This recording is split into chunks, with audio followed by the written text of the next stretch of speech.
Hey, what's happening everyone? This is GBall and I have a knife here to unbox for you coming in from Kizer. This is going to be out of their Bladesmith series and it's a good looking design. I've seen a few photos of it. It is called the Wharning and it's a Johann Jordan design, one of our favorite up and coming designers here at GBall Vision. Now, if you've never stopped by here before, welcome to GBall Vision. Let me know down in the comments what your EDC is looking like. From what I know, there's going to be two different versions of the Wharning. I believe the retail price is just under $150, but I think at places like Blade HQ, you'll be able to find them for $125. I'm a huge fan of this straight sheep's foot blade. It is going to be coming in S45 VN. They have a coated and uncoated version. This one here is going to be featuring Norplex Ultrex micarta, which is some very good stuff. And then aluminum is going to be backing up that micarta. We have a matching backspacer there, their standard deep carry clip. It is surface mounted and it is going to be right hand carry only, it looks like.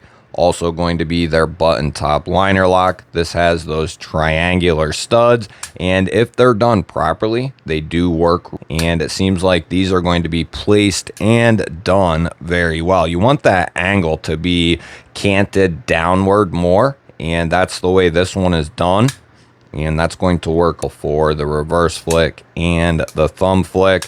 Love that blade shape, S45 VN. It's a great steel. Now, we don't know for sure what kind of heat treat we're going to be getting when it comes to the S45 VN. Could be good, could be bad. It's hard to tell at this point in time. Let's get a look at the length of this fella. It's going to come in at 7 3/4 overall.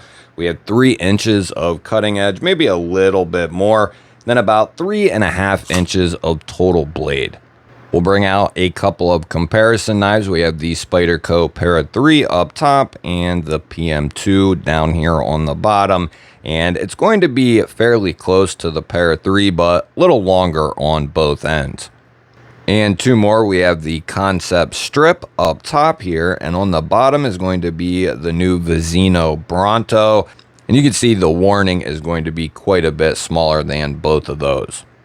We'll grab the GBall Vision Hank here from 50 Ways to get a look at this pocket clip. Many of us know it here by heart, but there are some out there who maybe have never seen a Kizer knife before, and that is why we do this. You'll have a little bit poking out of the pocket, and from design to design, it's going to change how it looks and all that sort of thing. So it is something worth checking on every knife, I believe. It is going to be right hand carry only as far as the mounting goes. I think that is a huge miss on Kizer's side. I don't mind it being right hand carry only. If you're going to do that though, it should be recessed into the scale. You're going to leave lefties out and on top of that, not recess the clip. I don't care for that move a whole lot. In my opinion, I would rather just have it cut out for lefties with a nice matching filler tab or, something that goes with the design. But in the case of this knife, it is right hand carry only. That might be something the designer chooses as well. I don't know how that all works. That might not be on Kizer, but and maybe not recessing it keeps the price down a little bit more. I don't know about all of that, the fine details. I don't think that it would change price, really at all. To recess that down in the scale. But, that's getting very nitpicky, when looking at the design. So, some people don't really care about that at all because the majority of people are right-handed, but there are lefties out there and there's people who like to carry lefty as well. So it's something that has to be brought up each time. We're going to get the arch nemesis out here and give the Wharning a weight check. Now, I like to play a little game here on the channel where I attempt to guess the weight, and I always invite you to play along. You can put your guess down in the comments, ounces or grams, whichever you prefer. Even if you already have a comment or two down there, go ahead and put your guess. And if you're enjoying this video, you like knives and gear, hit the subscribe button and ring the bell. That way you never miss another video. I'm going to give this a go. And 7 3/4 aluminum micarta, lots of milling on the show side. This doesn't weigh a whole lot at all. I'm gonna say like 3 3 1 3 2 3 2. Let's lock it in. 3 2. Oh, got smoked. That's getting smoked.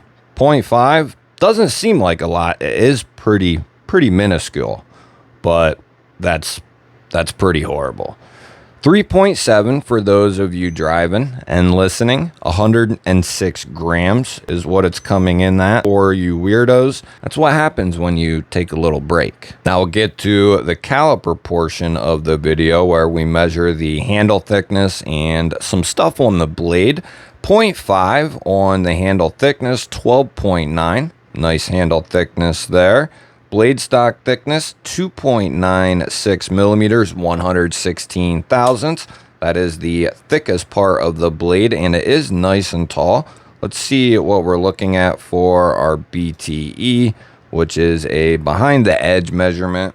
And we get the best and fairest hold that we can.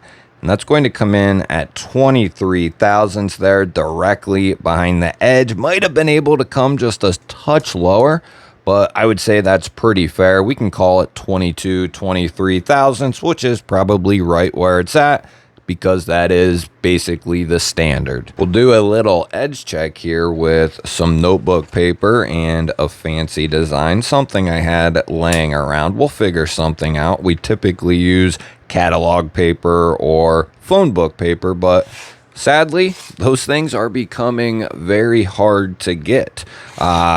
Seriously, it's not the easiest thing to go get a phone book. Try and get yourself a phone book. I had a direct line to them at my post office, but that ran dry. My supplies ran dry on the phone book. So if you gotta, and I used an old stack of magazines that I absolutely loved. Knife magazines and, Midway, Sportsman's Guide. I cut all them up, and I love those magazines. But I had a stack of them, and I went through them all, and now we're kind of in limbo. Let's see how it does up against a little bit of paracord here, just to get a gauge. Yeah, it seems to go through that pretty easily. I wasn't putting much on it at all. Not much at all there. Let's see out here towards the tip. Really? That's cutting pretty good. It's just kind of pretty good. It's not like superb. Don't get me twisted up here, but it's pretty good for an out-of-the-box edge. Like I said earlier, one of the big questions, or really one of the only questions when it comes to Kizer, is the heat treatment.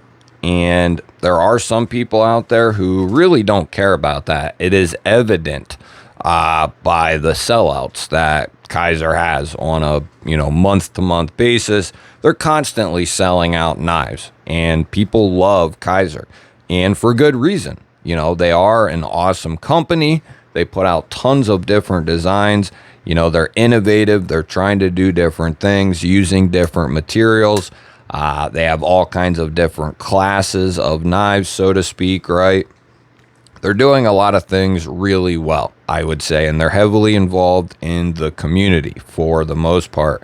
But the major question above them is the heat treatment done on their blades. It's all over the place. And, sometimes you can get a really good heat treat, and then other times it's not good at all. Like very substandard. That's not a good thing. Although there are people who really don't care about that, there's also a huge group that does. And given a good HRC, a good treatment of the blades, that would in turn bring in a ton more people. And I think it only makes sense to hone in on the treatment of the blades from every company that exists. I think that is something that needs to heavily be paid attention to. And I think ultimately and eventually is going to be a bigger deal than it even is now. I think eventually it's going to be a huge deal, and it's going to make and break certain companies and certain knives. Not saying necessarily with Kizer. They are a massive company, and they got a huge fan base. People just love their knives, but it is something that needs to be dialed in and be more consistent, and if not, more transparency from, knife to knife, right? Legitimate transparency. If it's could be a questionable, like let's just say, for example, they put out a model in S30V and say, it could be 56 HRC, but it could be 62 as well. That type of transparency. That at least then it would be, 100% honest. So I'd like to see more from them, but only time will tell. And who knows if I'll even keep that entire rant in the video. I probably will.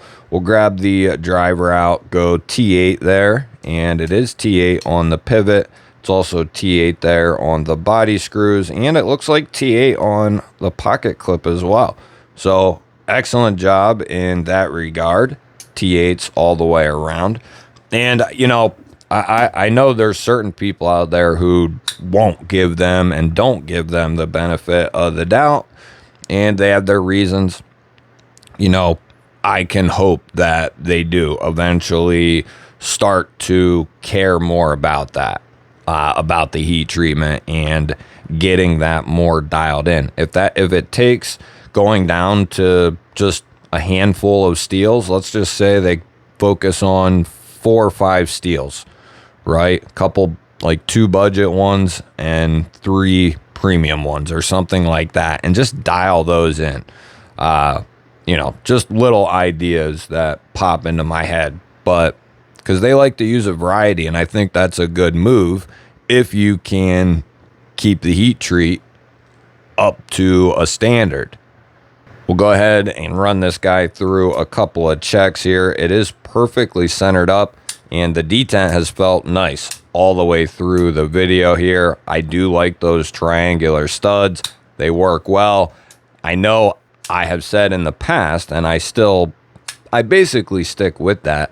I'm not a huge fan of going away from what has always worked, and that is standard stepped thumb studs. They just work really well. Especially, there are a few ways you can do those, larger to a smaller top, or just kind of there's a couple different ways. But with that being said, the advent of stuff like this, the triangular studs, the elongated type studs, thumb discs, they can be done in such a way that they work well. They're comfortable, not fatiguing over time, and this is going to fit into that spot.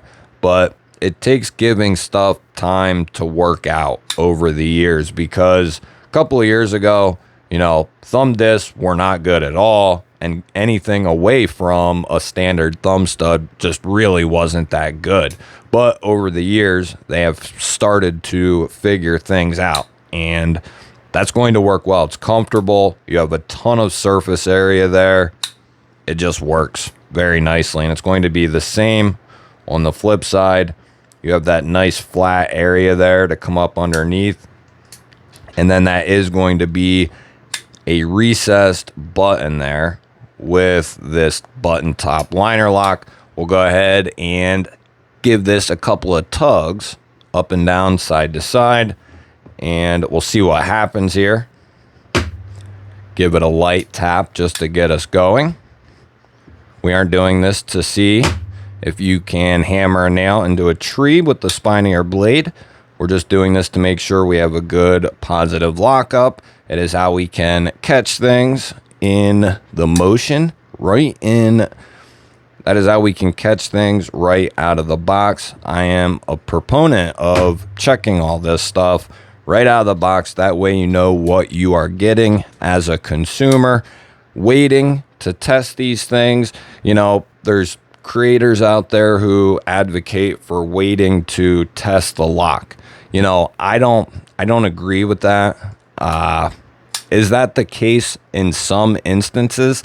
Maybe, but I would say it is a very small percentage that need time to break in as to why they're failing. I think there's other reasons as to why that given knife is failing other than it needs to break in. Just not a good excuse in my experience and in my opinion. This one is going to be good to go. It seems like Kizer has figured out the button top liner lock. They did have a few issues here and there with a couple of models, but they put out like a big blurb and said, you know, anyone who had an issue, get a hold of them, and it has been corrected basically. So moving forward, I think we're going to be in good shape concerning the lockup. Sounds good. Several double taps. It sounds good. Feels good. I don't think that's actually, this might be one of the best button top liner locks that I've had in from Kizer. The best sounding, best feeling. Like, this one gives me a good sturdy feeling about it. There's been some that have passed, but you know, I just wasn't, you know, real enthused with them. This is one of the first button top liner locks that I'm like, yeah, that feels really solid. There might have been a handful of others, but not too often have I felt that way. And then I've had a couple that have failed. I am happy to see this one is passing with no issues, and I have no doubt that they have gotten things back on track with that. What do you think of the Wharning here and anything else we talked about in today's video? I always look forward to hearing from you. I will have the Wharning linked down below in the description if you want to check it out any further, and I'll have Kizer's new releases down there as well. Do me a solid and hit the thumbs up button. And if you never want to miss a video, hit the subscribe button and ring the bell. I'll pop up a couple of new videos you haven't seen yet. Go check one of them out. Have yourself an awesome day. Thanks for watching. Catch you on the next one.